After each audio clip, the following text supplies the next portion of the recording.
Trey, Trey Shapp, you want to get started? Sure.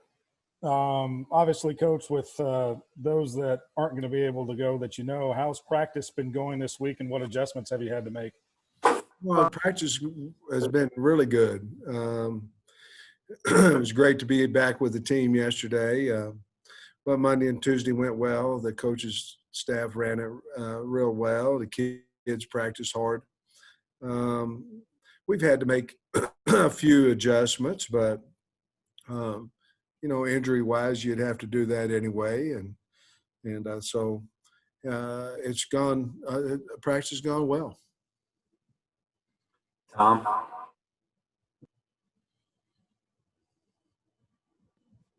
Sam, we'd yet to ask you about Felipe and his left hand and wrist during the course of the week. How's he looked? Is he ready to roll? Yeah, he is. There are really no complications with that hand, and he's ready to go. Practice every day this week.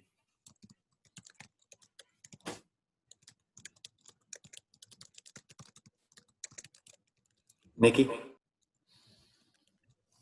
Coach, Traylon Smith, what has, his production meant for this team and also just his general attitude? He's awesome. He's tough, hard worker, just a great kid to be around. A lot of fun to be around. I like messing with him, because I can get him pumped up pretty fast, but he's tough, and he runs hard and makes the line better, makes the team better. Just been very, very proud of the way he's played, and it's all centers around how important the game is to him and how much effort he gives. And to me, he's got Arkansas football player written all over him. That's what we're made of. He's the type of kid that makes us have success. Scotty? Hey, Coach, earlier in the week, I think you mentioned Trey Knox and Tyson Morris are probably going to have to step in, in place of Davion. How was their week of practice been? You feel like they're ready to go? Both of them have had good practices. I think you'll see both of them Saturday morning, and they'll be ready to go. But we've caught the ball well this week, and we've cut down a little bit of practice this week simply because of numbers and because of, it's later in the year. We would do that anyway, but not a lot, but enough to, try to save some legs, and we're down a little bit number-wise. So, but those two guys certainly have had good weeks. Got a lot of confidence in them. Trey Biddy? Yeah, Coach, you mentioned earlier this week that you guys are spending a little extra time on third downs, both offense and defense. So I was curious how that's gone this week.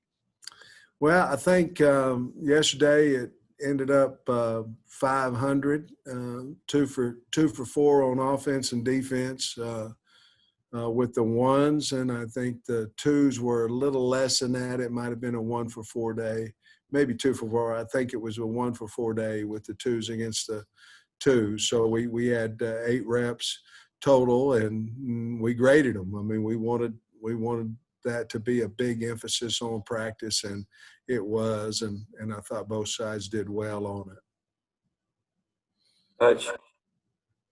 Yeah, Sam, Felipe's on track to break the school record for completion percentage. I mean, has he lived up to your expectations with what you thought you were getting with him, or has he maybe been even better than you could have imagined? No, I'm a big Felipe Franks fan, always have been. Whenever I was over at Georgia and he was playing against him, he was a scary dude to play against, To be honest with you, I have high expectations for everybody. And he's certainly been the player that I thought he would be. But the expectations when he came here was to do what he's doing for our football team, and he's doing what I thought he could do. Bob?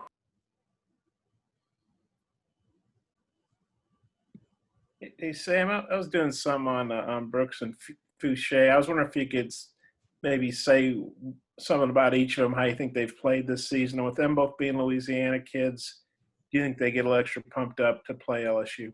I imagine they would, It's the same thing. I don't think either one of them were offered by LSU. So that's, that honestly right now that happens frequently, in the SEC when we're playing teams, and obviously they're from that state. They probably wanted to go to LSU or had fond memories of LSU, but they both are playing really well. Greg's had some big plays for us this year, and certainly anytime you got a guy that's starting as many games as he has, obviously he's the best you have at that position, and he's done a nice job. And then Joe's just Joe. I love Joe Foucher. I love everything he brings to our program, brings a lot of grit to our program, brings a lot of personality to our program, very physical player. And, I love him. I love both the guys. I think they're great assets to our team. Nate? Sam, with the tempo offense, just what has made it so effective lately as compared to early in the year, and how much has that helped your running game? I don't think we're hurting ourselves as much as we did early in the year, with alignments. And I'm talking about pre-snap stuff, where we were having to flip it back or get a wide out on, a guy wide out off. Maybe our splits weren't correct, things of that nature that are so important to success of plays. I think the quarterback has had less time making sure everybody on the offense is aligned right, where now he can look at the defense and have some things that are important to him pre-snap for his success. And I think all those things together have helped us. Certainly when we get into our tempo, we played really well. The team's bought into, listen, we really can't get into that until we get the first down. I think they've bought into that. And after we get a first down, a lot of times you'll see us have really good success during that drive as long as we stay penalty free during that drive. Otis? Well, I was the designated Nate Dog question asker, and he's here. So, but Sam, talk about jalen, Catalan, redshirt freshman. He's not only playing great, but he's kind of stepping up as a leader. And just is he exceeding what you would expect from a redshirt freshman? Yes, and again, we have high expectations for everybody on our football team. But yes, I mean, and I'm talking about just his physical play too. I mean, he's a physical guy, and knows what he's doing. Is the captain back there for the secondary, and just very smart guy, and certainly a tenacious hitter. Kyle? Coach, what did it feel like for you to open the door to the facility and be back around your team yesterday? That was awesome. I mean, that's why you get into coaching, to be around kids and your staff, and it was wonderful. I got a new red door in my office. It was 2 glass doors, and now it's red, so that kind of made me pumped up when I got in here today. That's kind of a surprise. I'd ordered it a long time ago. Needed a little privacy, and I finally got my red door, so that was exciting to get that too. Trey Schapp? Yeah, Coach, I guess, was it more therapeutic for you or the team to see you back? And then second, what would it mean to you if you're able to bring the boot back to Fayetteville for the fans and for this team? Well, it was probably more therapeutic for me. The kids had Barry and the staff running it while I was gone, so it was probably a little bit more for me than the kids. But the boot, Louisiana LSU game is a big deal for Arkansas. It's a big deal, and we have approached it that way. Obviously, all games are important. This has a little extra juice to it, obviously, and we'd love to have the boot stay here. We know we have a big challenge. We know they're a great football team, but certainly we're excited to play on Saturday. Tom? I guess you got your last testing numbers back today, but you're having another round of testing. you feel pretty good that you guys have got this thing contained and that the numbers you've had at practice are going to be available? No, I don't feel good about COVID. I mean, I think everybody's looking for an answer, and I'll give you the answer.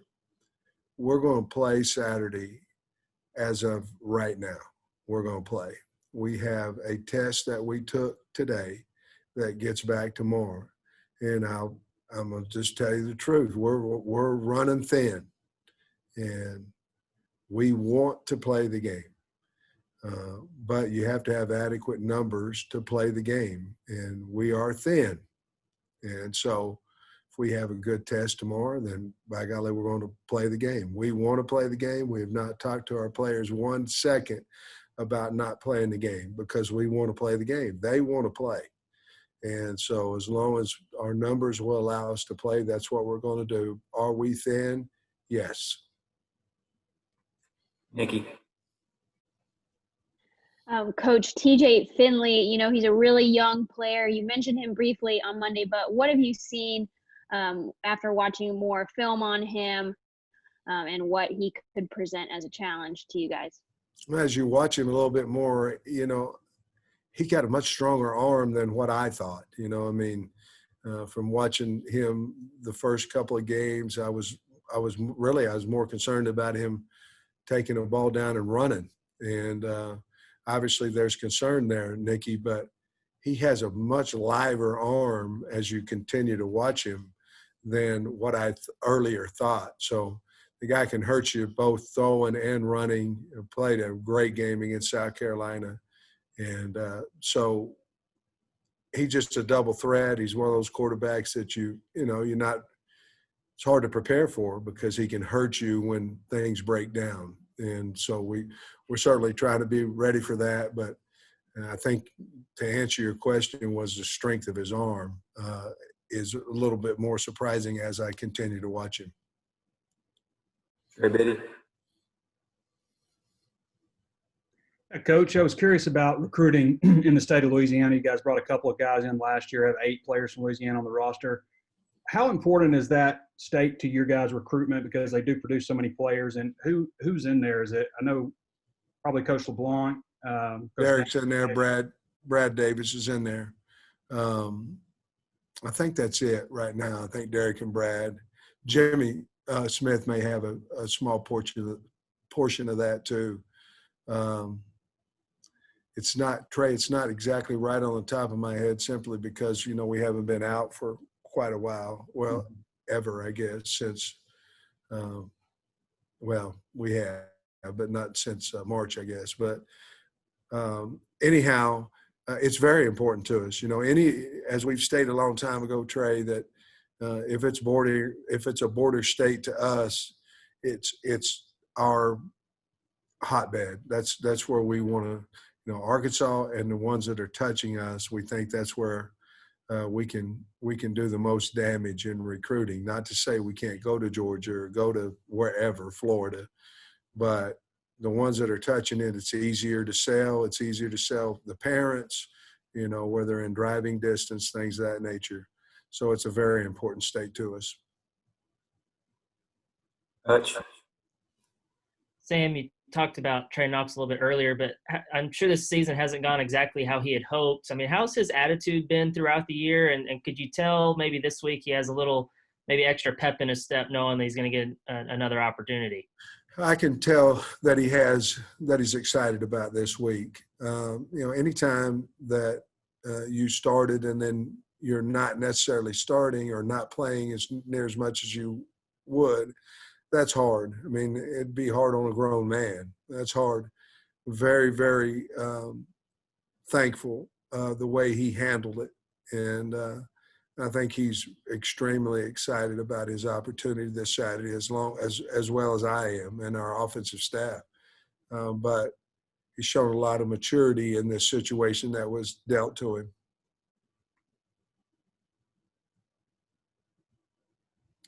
Ty. Coach, I know you thanked Ed earlier this week, kind of his upbringing into the head coaching stardom at LSU, going from being a defensive line coach to that. whether it's just starting on either the offensive, defensive line, having a really solid job in recruiting and seemingly to have a number of different relationships. Do you see any similarities between you and Ed Orgeron? You know, I don't know him well.